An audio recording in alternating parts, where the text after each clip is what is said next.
दोस्तों सबसे पहले फूल को देख लीजिए, पौधे को देख लीजिए। ये पौधा बहुत ही सुंदर है, बहुत ही कीमती इसके फूल हैं। आप भी देवी देवताओं की पूजा में इस फूल का प्रयोग करते होंगे। क्या आप इसका नाम जानते हैं? ये है गुलहड़। इसे जवा कुसुम या जपा कुसुम भी कहा जाता है। आज हम आप लोगों को इसके बड़े चमत्कारी और आयुर्वेदिक लाभ बताएंगे, तो वीडियो को पूरा ज़रूर देखना। इस वीडियो को एक बार कम से कम अपने फ़ायदे के लिए पूरा ज़रूर देखना। इसे देखने के बाद आपको समझ आ जाएगा कि वास्तव में यह पौधा हमारे लिए ईश्वर का वरदान है। ऐसे तो बहुत सारे पेड़ पौधे हमारे घरों के आसपास पाए जाते हैं, जो किसी न किसी बीमारी को ठीक करने में काम आ ही जाते हैं, जो किसी न किसी समस्या को दूर करने में काम आते हैं। लेकिन जानकारी के अभाव में ये पेड़ पौधे हमारे लिए केवल पुष्प ही रह जाते हैं। बस देवी देवताओं को चढ़ाने की चीज़ ये रह जाते हैं। अगर हम इसके आयुर्वेदिक प्रयोग जान जाएं, सीख जाएं, तो हम बहुत सारी बीमारियों को ठीक कर सकते हैं।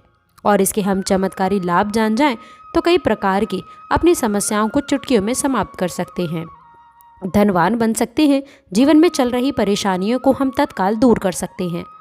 तो वीडियो को ध्यान से देखिएगा। पहले तो इस पौधे को देखकर पहचान लीजिए। इसके पत्ते कुछ इस प्रकार से होते हैं। इस प्रकार से इसके फूल होते हैं, पुष्प होते हैं। तो इस पौधे को गुलहड़ के नाम से जाना जाता है। ये लाल रंग के गुलहड़ है। इनके 3 प्रजातियां होती हैं। एक सफ़ेद रंग की होती है और ये जो है वो लाल रंग की है। इनके अलावा एक और होती है, वो गुलाबी रंग की होती है। ये तीनों प्रजातियां बहुत ही महत्वपूर्ण होती हैं। आयुर्वेद में और धार्मिक कार्यों में इनका बड़ा महत्व है।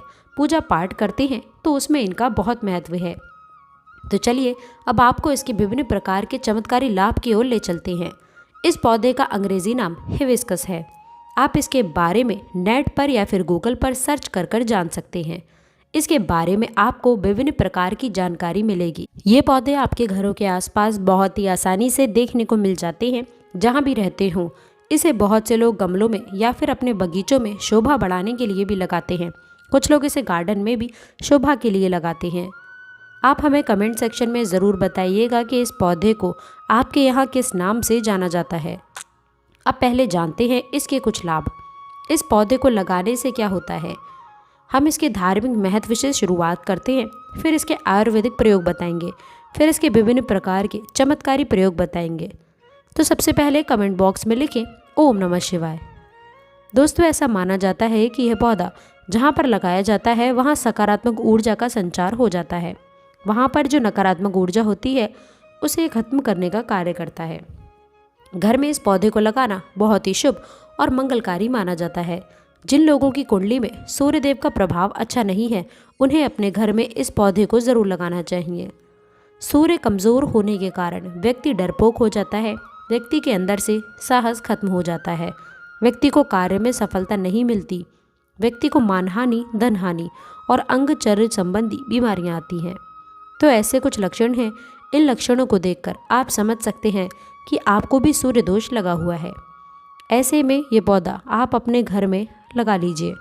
यह भी माना जाता है कि अगर आपकी कुंडली में मंगल दोष है और आप ये पौधा घर में लगाते हैं तो आपका मंगल दोष दूर हो जाता है। मंगल जनित सारे दुष्प्रभाव समाप्त हो जाते हैं।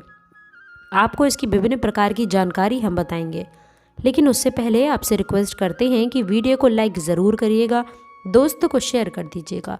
अगर आपने अभी तक चैनल को सब्सक्राइब नहीं किया है तो चैनल को सब्सक्राइब करके बेल आइकन ज़रूर दबाइएगा और वीडियो में कंटिन्यू बने रहिएगा। और वीडियो को शुरू से लेकर अंत तक देखना, आधा अधूरा से मत छोड़ना, क्योंकि दोस्तों आधा ज्ञान पाप का भागीदारी बना देता है। दोस्तों इसीलिए वीडियो को अंत तक ज़रूर देखें। अगर आज की वीडियो मिस कर दी तो सारी ज़िंदगी पछताना पड़ेगा, क्योंकि कोई भी जानकारी कभी व्यर्थ नहीं जाती है। अभी नहीं तो वह जानकारी आपको आगे चलकर ज़रूर काम आती है। तो दोस्तों इसके आयुर्वेदिक लाभ क्या हैं? आयुर्वेद में इसके कौन कौन से हिस्से का प्रयोग किया जाता है और किस बीमारी में ये काम आता है? ये काम आता है पेट दर्द को दूर करने के लिए। ऐसा माना जाता है कि इसके पत्ते को उबालकर, इसके सूखे पत्ते को उबालकर चाय की तरह पीने से आपके पेट में हो रहा दर्द समाप्त हो जाता है। पेट में अगर कीड़े हो वह भी मर जाते हैं, ऐसा आयुर्वेद में लिखा मिलता है। यह भी माना जाता है कि यह पथरी की रामबाण दवा है। आप लंबे समय से पथरी के लिए दवा खा रहे हैं तो ये पथरी को जड़ से समाप्त करने का कार्य करता है, पथरी को तोड़ने का काम करता है। अगर लंबे समय से पथरी की बीमारी से परेशान हैं तो इसके पुष्प और उसकी पत्तियों का पाउडर मिलता है बाजार में। हिबिस्कस पाउडर के नाम से सर्च करके देख सकते हैं, आपको मिल जाएगा। या फिर आप चाहते हैं तो आप खुद भी इसके पत्ते और फूल का पाउडर बना सकते हैं। फिर इसके पाउडर को 2 चम्मच 1 गिलास गुनगुने पानी में डालकर, या फिर 2 गिलास आप पानी लें और उसमें 1 चम्मच इसके पाउडर को डालकर गर्म कर दें। फिर जब शेष 1 गिलास पानी उसमें बच जाए तो आपको उसे छान कर पी लेना है। और यह उपाय आपको खाली पेट करना है, सुबह और शाम। ऐसा माना जाता है कि केवल 15 दिनों तक इसके पाउडर को पीने से, जैसे कि हम विधि बता रहे हैं, इस विधि को करने से कैसी भी पथरी की बीमारी हो मूत्र नाल के माध्यम से गलकर बाहर निकल जाती है। आप जनहित एवं जन कल्याण हेतु जिन लोगों को लंबे समय से पथरी की बीमारी से परेशानी है उनको इसके बारे में बता दें। और ये शरीर में आयरन की कमी को भी दूर करता है। आप में से बहुत से लोग ऐसे होंगे जो कि आयरन के लिए गोलियां खाते होंगे। अब से आपको गोलियां खाने की ज़रूरत नहीं है, आप आयुर्वेदिक दवा ले सकते हैं। अगर आप इसके पुष्प की चाय बनाकर पीते हैं, इसके फूल की चाय बनाकर पीते हैं, तो आपकी परेशानी दूर हो जाएगी। इसमें आपको और कुछ भी नहीं मिलाना है। गुड़ को आप इसमें डालकर पी सकते हैं। थोड़ा सा गुड़ डाल देना और इसके जो फूल हैं उन्हें उबालकर चाय जैसा बना लेना। इस तरह से चाय बनाकर पुष्प का रस पीने से आयरन की कमी को, ब्लड की कमी को, खून की कमी को ये पूरा करता है। शरीर में तेजी से आयरन की पूर्ति करता है, खून की पूर्ति करता है। फिर दोबारा कभी भी आपको जीवन में खून की कमी नहीं रहेगी। दोस्तों, खून की कमी किस कारण होती है? अगर हम वास्तुशास्त्र की ओर ले चले, एस्ट्रोलॉजी की तरफ ले चले, तो बताया गया है कि खून की कमी मंगल के कारण होती है। ये मंगल जनित दोष है। दोस्तों, मंगल जनित दोष को दूर करने के लिए हिबिस्कस का इस्तेमाल आप बखूबी कर सकते हैं। दोस्तों, यदि विवाह होने में विलंब हो रहा है तो आपको परेशान होने की आवश्यकता नहीं है। गुलहड़ के पौधे को आप अपने घर में लगाइए और इसका एक फूल प्रतिदिन आप हनुमान जी महाराज को चढ़ा दीजिए। और एक बात याद रखिए कि किसी भी स्त्री को हनुमान जी महाराज को छूना नहीं होता है, उन्हें स्पर्श करना वर्जित माना जाता है। लेकिन हनुमान जी की आप पूजा कर सकते हैं, आप उन्हें दूर से ये फूल चढ़ा सकते हैं। श्री राम जी का ध्यान करते हुए आप एक फूल चढ़ाइए। अगर 5 फूल चढ़ाते हैं तो अति उत्तम है, लेकिन एक फूल बता रहे हैं, जैसे कि सामर्थ्य अनुसार कहा जाता है। कभी कभी ऐसा होता है हमें रोज़ रोज़ ये फूल नहीं मिल पाते हैं, तो आपसे जितने भी मन पड़े अवश्य चढ़ाइए, आपको लाभ अवश्य मिलेगा। यह उपाय कोई भी कर सकता है। मंगल दोष लगा है तो वो दूर हो जाएगा और ये उपाय करने के बाद हनुमान जी की कृपा भी मिलेगी। जो लोग नित्य इसके 2 से 5 फूल हनुमान जी को चढ़ाते हैं तो ऐसे व्यक्ति को अष्ट सिद्धि और 9 निधियों की प्राप्ति होती है, इसमें कोई भी संदेह नहीं है। और हनुमान जी आपके जीवन में चल रही हर परेशानी को दूर करते हैं। लाल किताब में यह भी लिखा है कि अगर कोई व्यक्ति शनि की 7.5 धैया या फिर पौनी दशा से परेशान है तो गुलहड़ के 5 फूल श्री राम जी का ध्यान करते हुए अगर हनुमान जी को समर्पित कर दिए जाएं तो कैसी भी शनि की पीड़ा हो वह समाप्त हो जाएगी। अब बताते हैं कि शुक्रवार के दिन इनका प्रयोग किस प्रकार से किया जाता है।